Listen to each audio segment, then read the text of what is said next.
Coronavírus, número de infectados no DF sobe para 1.384, com 28 mortes. Pessoas sem máscara não vão poder embarcar no metrô a partir de quinta-feira. Academias pedem reabertura gradual do setor depois de mais de 4.000 demissões. E mais, alerta máximo para a dengue. Em uma semana, o DF registrou mais de 1.000 novos casos prováveis da doença. Boa noite, eu sou Juliana Cury e o Band Cidade segunda edição já está no ar. Seja muito bem-vindo.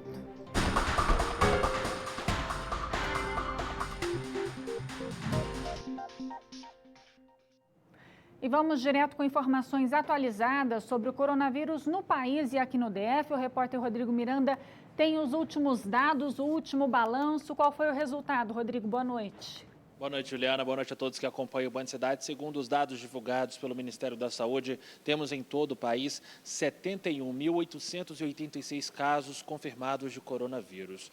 Nas últimas 24 horas, o número de casos confirmados subiu 5.385 casos. Então, um crescimento bastante elevado nesse período. Um aumento, para a gente ter noção, de 8,1%. O número de mortes também atualizado são 5.017 mortes por conta da Covid-19 em todo o Brasil.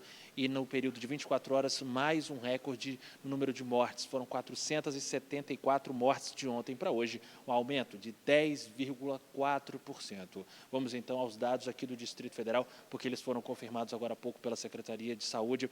O número de casos confirmados são 1.384 casos confirmados e o número de mortes segue o mesmo de ontem, 28 mortes por conta da Covid-19 no Distrito Federal. Aqui no DF também temos atualização do sistema prisional aqui do DF, são 69 agentes penais com coronavírus e 154 presos com a doença também.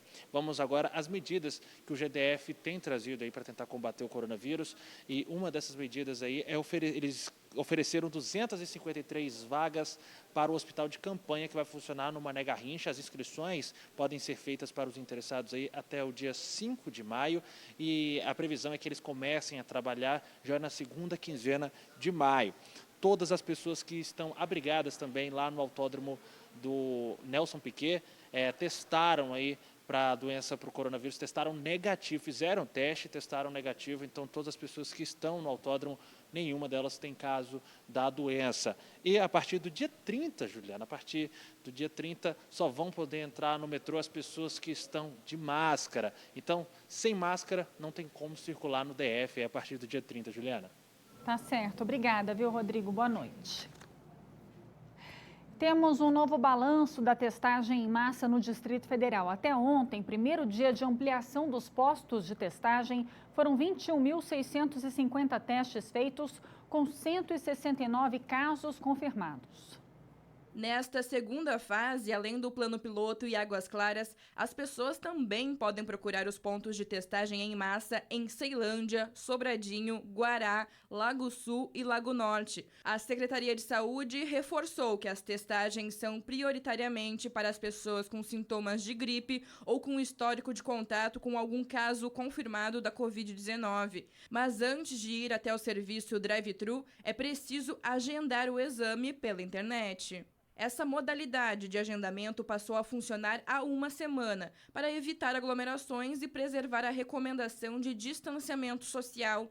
O trabalho permanece de segunda a sexta-feira, das 8 horas da manhã às 5 horas da tarde. O resultado é liberado na página testa.df.gov.br em até 30 minutos. O documento também é enviado para o e-mail, que deve ser informado durante o cadastramento. A Secretaria de Saúde revelou que a meta é realizar testagens em todas as regiões, com base no número de casos. Cientistas estão correndo contra o tempo para combater o novo coronavírus. Aqui no DF, pesquisadores da UNB criaram um sistema para ajudar a diagnosticar a Covid-19 em segundos. A tecnologia ainda está em fase de testes, mas os resultados têm sido satisfatórios. O sistema foi desenvolvido por pesquisadores de 2 laboratórios do Departamento de Engenharia Elétrica da UNB e permite identificar a Covid-19 em apenas alguns segundos, por meio da leitura de radiografias, ou seja, uma simples análise de raio-x do pulmão combinada com inteligência artificial. Na prática, a pessoa vai acessar a ferramenta por um site web ou um aplicativo de celular.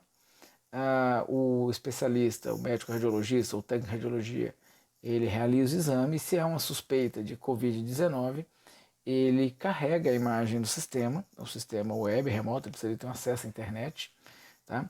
E em segundos, tá, a resposta é dada pelo sistema baseado num conjunto de imagens que ele tem de padrão, do qual ele foi treinado. Ele compara com o aprendizado que ele teve e gera uma saída de uma probabilidade de como, vamos assim dizer, qual é a probabilidade de ser uma radiografia normal do pulmão ou uma radiografia com pneumonia, alguma pneumopatia, né? Ou uma probabilidade de Covid. A ideia é que os profissionais da área de saúde das pequenas cidades, principalmente do interior do país, onde não há tanta infraestrutura, tenham acesso ao sistema para conseguir o diagnóstico correto, ou pelo menos próximo, apenas com uma radiografia. A doença está chegando no interior, onde ela não é muito conhecida, e os meios de que os médicos dispõem são muito simples. Mas, nessas regiões, os aparelhos de raio-x são relativamente comuns. Aí a gente vai ter uma melhor ideia de como evolui a Covid no Brasil, além de dar um meio de ajuda para que o médico que se encontra no interior possa já atuar diante dessa doença que está chegando nessas cidades. O sistema ainda está em fase de testes, mas tem dado certo. Agora, o laboratório precisa fechar parcerias com hospitais que tiveram casos de Covid-19 para ter acesso às imagens das radiografias de pacientes com a doença confirmada, para poder ampliar a base de dados do novo sistema. O Conselho Regional de Psicologia está promovendo uma campanha e chama voluntários para ajudar nesse momento de pandemia. A ideia é oferecer apoio psicológico por meio de atendimentos virtuais ou por telefone para os profissionais da saúde. Estar na linha de frente contra o coronavírus não é fácil. Todos os dias, os profissionais da área da saúde saem de casa, deixando para trás muitas vezes a própria família, para atender a quem mais precisa. O cansaço e o medo de todo esse cenário de pandemia podem atrapalhar o rendimento e a concentração desses profissionais e provocar transtornos e traumas para o resto da vida. Foi pensando nisso que o Conselho Regional de Psicologia do DF lançou uma campanha para recrutar voluntários que vão prestar assistência aos profissionais de saúde da capital. Estamos fazendo um chamamento para a composição de uma rede de profissionais voluntários que tenham interesse na atuação nessa crise, né? Em diversas linhas. A linha principal de ação neste momento, ela está se configurando com a Fundação Oswaldo Cruz, com a Secretaria de Saúde e com a UNB, e ela tem o sentido de oferecer suporte e apoio psicológico remoto, por telefone ou por computador, aos profissionais de saúde. Os atendimentos acontecem todos os dias, até mesmo nos finais de semana, de acordo com a rotina de cada unidade. A Leila é enfermeira do Hospital de Santa Maria e conta como foi a experiência com o apoio recebido dos voluntários. Foi muito interessante para a gente, creio que todo mundo que tiver um tempinho possa participar também, que valeu muito a pena para mim e creio para as outras colegas também. Para a Fernanda, psicóloga do Hospital de Santa Maria, os médicos e enfermeiros envolvidos no combate ao coronavírus estão muito vulneráveis emocionalmente. Por isso, o atendimento dos voluntários faz toda a diferença em um momento como este. O objetivo atual das nossas intervenções com os profissionais de saúde nesse momento é que lá na frente esses profissionais, médicos, enfermeiras, fisioterapeutas, técnicos de enfermagem, possam apresentar menos chances de ter quadros como transtornos do estresse pós-traumático, fadiga por compaixão. Os profissionais interessados em participar do atendimento voluntário devem se inscrever no site do Conselho Regional de Psicologia. O CRP ele vai fazer uma análise desses cadastros, vai tentar entender os grupos e as linhas de expertise de cada profissional e, na medida do possível, vai entrando em contato com esses profissionais e oferecendo uma capacitação a cada um deles para a atuação, uma capacitação aplicada para a situação, uma vez que nós já estamos numa situação que exige uma atuação emergencial. Sentindo muito a crise provocada pela pandemia de coronavírus, o Sindicato das Academias do DF encaminhou ao governo local um pedido de reabertura gradual do setor, com uma cartilha estabelecendo regras para que os espaços funcionem de forma segura. Veja na reportagem. As academias do Distrito Federal seguem fechadas há mais de um mês e muitos clientes estão optando por cancelar os planos, já que não podem usar o serviço.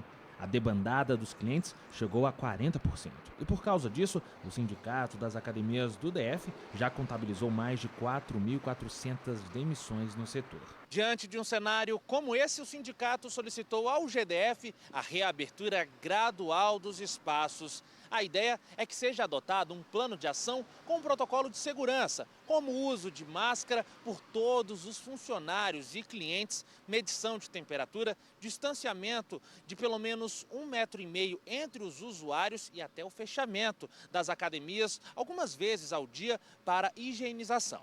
O José é dono de uma academia no Jardim Botânico e destaca que o setor tem um papel fundamental nos dias de hoje, já que a estrutura não é usada apenas para que os clientes mantenham um corpo bonito, mas também para garantir a saúde com a prática de atividades físicas. Nós temos muitas pessoas com diabetes, pressão alta, cardiopatas, enfim, várias doenças onde as pessoas precisam se curar e só conseguem melhorar sua condição de vida através da atividade física direcionada por um profissional de educação física. Outras propostas que foram colocadas na cartilha incluem a limitação da quantidade de alunos, espaçamento de aparelhos de cardio como esteiras e a mesma medida com o uso de armários. Além disso, os bebedouros só poderão ser usados para encher garrafas individuais. A presidente do Sindicato das Academias do DF afirmou que, se o setor demorar a voltar, muitos outros trabalhadores serão demitidos. As empresas já não têm mais receita, não estão mais vendendo, não existe mais essa venda, dos planos, e muitos pediram cancelamento e alguns outros planos que ainda teriam estão vencendo, então está realmente acabando a receita das academias e não teríamos condições de dar continuidade após passar muito tempo. Complicado, né? Mas enquanto não há uma definição sobre a volta das academias, vamos ver as dicas do personal trainer Guigo Lopes para treinar em casa. Oi, tudo bem com vocês? Como estão de treino? Aqui tem treino todo dia. E aí? Olha só, hoje a gente vai fazer uma sequência para a perna hoje. Vamos judiar da perna. Tem gente que gosta muito, né? Sair com o final do treino quase cambaleando, tremendo. A gente vai fazer um treino caprichado hoje para a gente poder realmente trabalhar toda a musculatura da perna. O primeiro exercício é um agachamento unilateral, que a gente chama de afundo também. Então, perna esquerda à frente, perna direita lá atrás. Eu agacho e eu volto. Eu encosto a perna lá atrás e eu volto. O meu peito sempre aberto e eu nunca deixando meu joelho ir para frente do meu pé. Sempre tentando fazer isso aqui, uma posição em que quase 90 graus, em que eu não faço um ângulo muito lá para frente com o meu joelho. Ok? Esse é o primeiro exercício na sequência, sem descanso. Eu faço 10 para essa perna, eu volto, agacho uma vez e eu subo e faço 1, 2, 3. Eu agacho e faço 1, 2, 3. O importante aqui é também meu corpo, tá bem retinho, não deixar meu tronco inclinar para frente, nenhuma compensação para o lado e nem jogar muito meu tronco para o lado. Meu corpo ficar retinho, abdômen contraído e eu abro 3 vezes. Agacho uma, abro 3. São 10 agachamentos. Cada agachamento você conta uma repetição. Na sequência, sem descansar também, a gente vai fazer o avião. Então, perna esquerda no chão, eu abro o peito, pode colocar a mão aqui do lado da orelha. Enquanto eu desço o tronco, eu subo a perna. E eu volto fazendo contração no glúteo. Eu desço e eu subo, abdômen contraído. São 10 repetições também. Então eu fiz 10 de afundo, eu fiz 10 agachamentos abrindo 3 e eu fiz 10 aviões sem descanso. Eu posso descansar 10 a 15 segundos e começo tudo agora com a perna direita. Eu faço o afundo, eu faço o agacha e agora eu abro a perna 3 vezes e depois eu faço o avião com a perna direita. Aí eu descanso mais um pouquinho e volto para a esquerda. A gente vai fazer perna esquerda, perna direita, perna esquerda, perna direita e perna esquerda, perna direita. 3 vezes essa sequência toda com cada perna. Tá legal? Um abraço e bons treinos.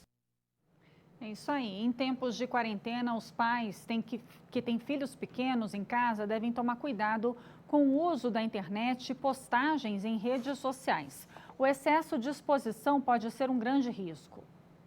Sem poder sair de casa, o uso da internet e das redes sociais aumentou bastante. Com isso, o compartilhamento de fotos e vídeos. Nessa hora, os pais devem ficar atentos com a exposição das crianças nesse ambiente virtual, tomando alguns cuidados, como não publicar fotos sem roupas ou marcar localização. Outro cuidado também é com o que os pequenos acessam no computador e com as interações que são feitas com outras pessoas. Todas as vezes que seus filhos tiverem o seguinte pedido: olha, mande um vídeo para mim, mande uma foto para mim, me mande o seu endereço, verifique para mim se tem alguém olhando enquanto nós estamos conversando. Essas situações, elas são importantíssimas para serem monitoradas. Uma portaria foi publicada no Diário Oficial do Distrito Federal com novas orientações aos taxistas que operam no aeroporto de Brasília. Quem vai trazer os detalhes é o Cláudio Marcos, direto do estúdio da Band News FM. Oi, Cláudio, boa noite.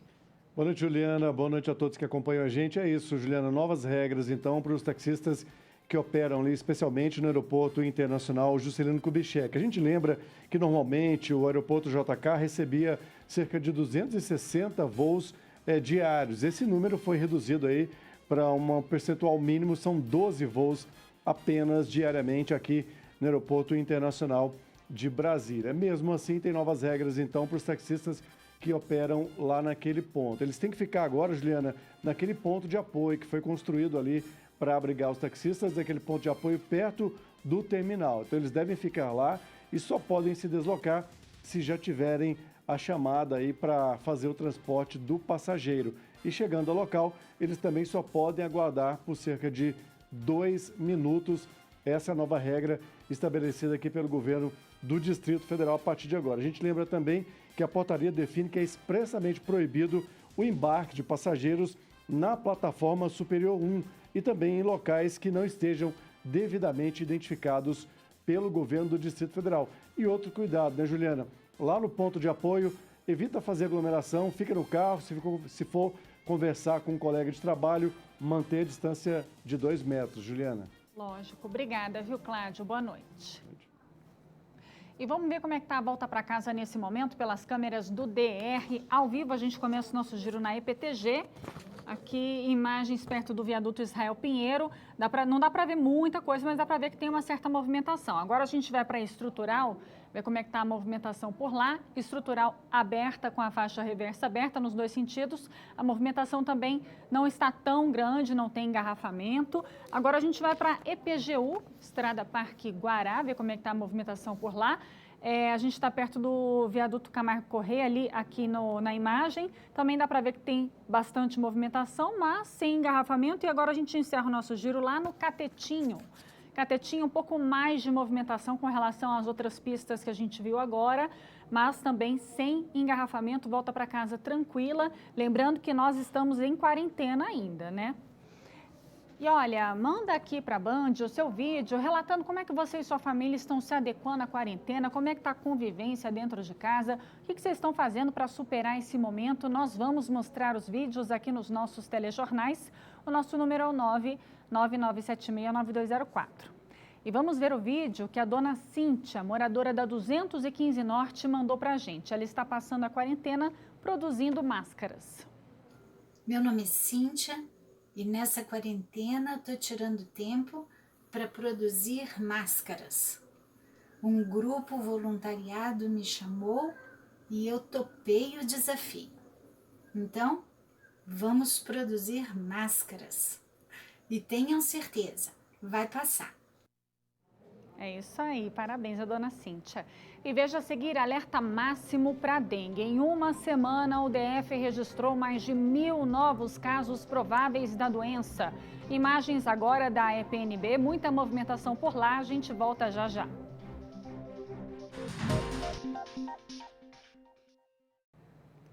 Alerta máximo para dengue. Em uma semana, o DF registrou mais de 1.000 novos casos prováveis da doença. De janeiro para cá, 19.300 pessoas foram infectadas e 12 delas morreram.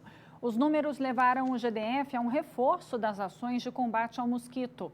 Hoje, a Força-Tarefa passou por Vicente Pires, região com mais de 700 casos.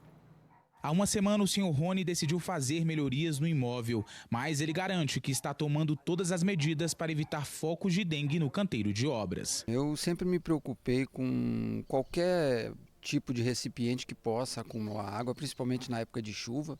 Então eu sempre dou uma vistoriada na casa, olho se tem alguma coisa que possa acumular, né? Nesta terça-feira, o morador de Vicente Pires recebeu mais dicas no combate ao criadouro do mosquito que é transmissor da dengue, zika, chikungunya e febre amarela.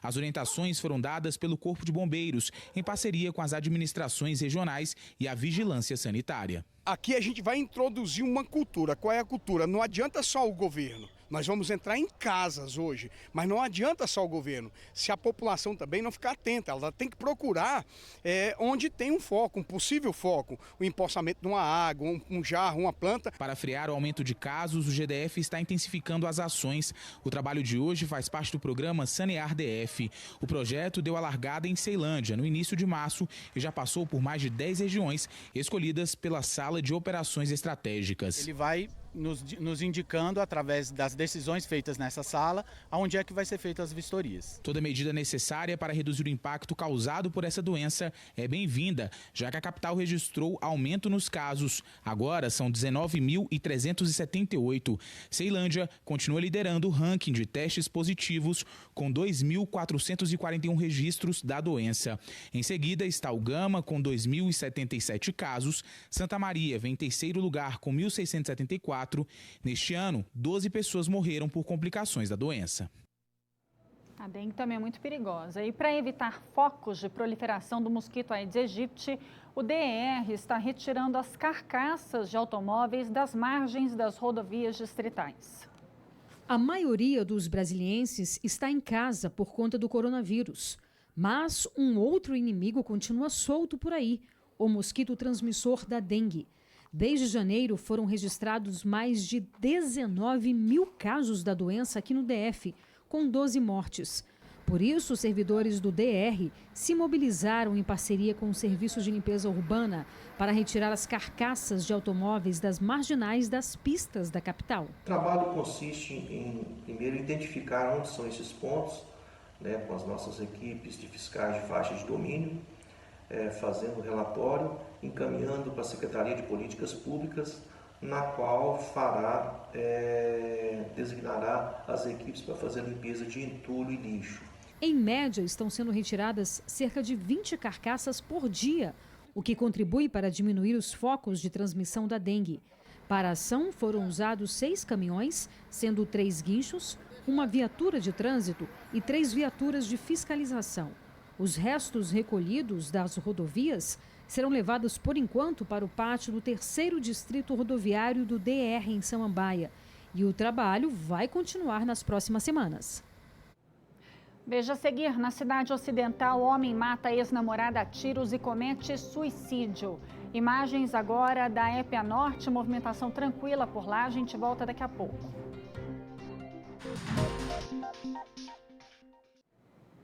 Infelizmente, uma notícia triste. Uma mulher foi assassinada a tiros pelo ex-namorado na cidade ocidental. Ele cometeu suicídio logo em seguida. Lídia dos Santos de Oliveira, de 20 anos, morreu na madrugada desta segunda-feira. De acordo com as investigações, o crime aconteceu na quadra 112, no bairro Mansões Recreio Estrela d'Alva. Vizinhos contaram que ouviram disparos. Os PMs encontraram os corpos de Lídia e do ex-namorado caídos no chão. Lídia dos Santos deixa uma filha de 3 anos, fruto de outro relacionamento.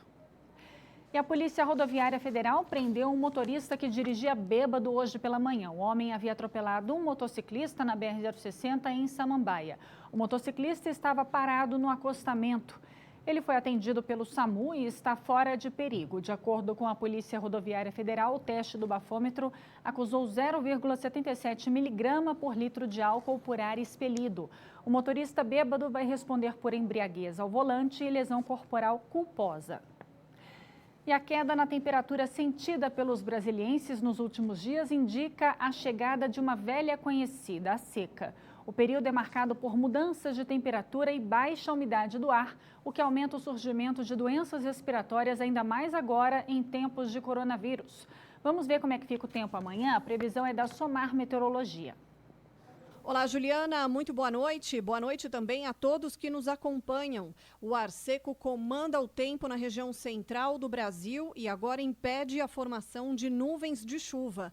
Os próximos dias vão seguir com tempo seco no centro-oeste e amanhã Brasília terá mínima de 13 graus nas primeiras horas do dia e à tarde vai fazer 26 graus. Em Goiânia, a quarta-feira vai começar com 15 graus e à tarde a temperatura passa dos 26 graus. Em Rio Verde, a temperatura máxima prevista para a quarta-feira é de 28 graus e até o fim de semana essa temperatura vai passar dos 30 graus. E durante a pandemia do coronavírus, as drogarias vão poder vender máscaras faciais de uso não profissional, aquelas feitas de tecido. A Secretaria de Saúde publicou uma nota técnica em que permitiu excepcionalmente a comercialização no período de vigência do decreto que torna obrigatório o uso de máscaras em locais públicos a partir de quinta-feira. E por hoje é isso, obrigada pela companhia. Vem aí o Jornal da Band. Boa noite para você, até amanhã. Tchau, tchau.